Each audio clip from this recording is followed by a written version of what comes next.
น้องเอ้ยไปเบิ่งสาวบ้านฮิสว่างสาวตำเขา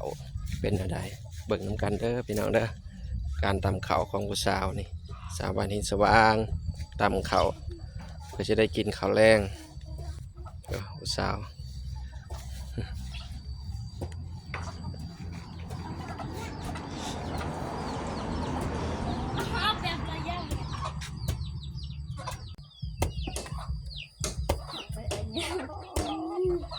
โอ้สากนี่จะว่าได้ฮอด3 โลเพราะสากต่ำ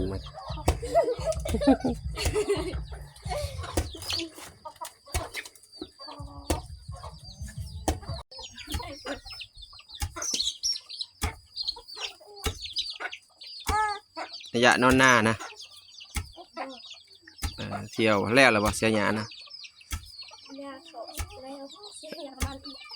เสียหยาโตนี่อีกอยู่บางสวนยางนี่บ่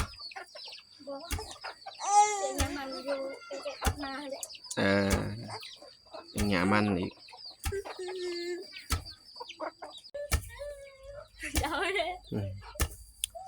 ก็เห็นหมกเศร้านี่กระตำ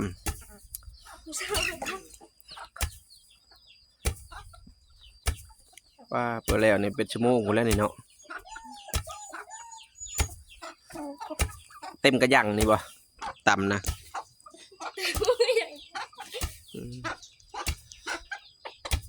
แล้วจะได้กินข้าวบ่ได้ง่ายเด้อพี่น้องเด้อตำเพื่อสิแล้วนี่เป็นชั่วโมงคนละนี่เพื่อสิแล้วนี่ตำแล้วก็มาพัดบ่ได้ง่ายนี่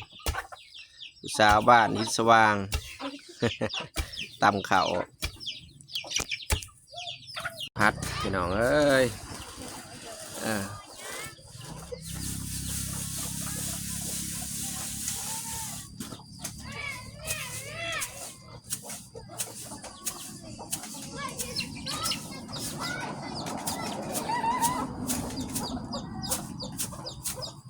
ขั้นตอนการตำละมาพัดครึ่ง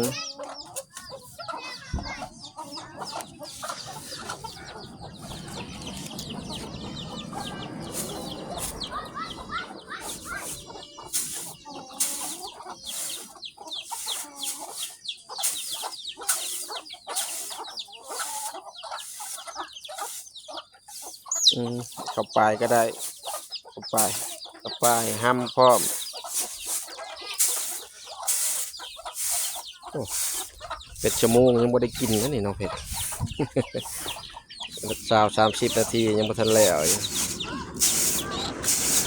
หาหมอบ้านฮิสว่าง ฝากติดตามไปเด้อ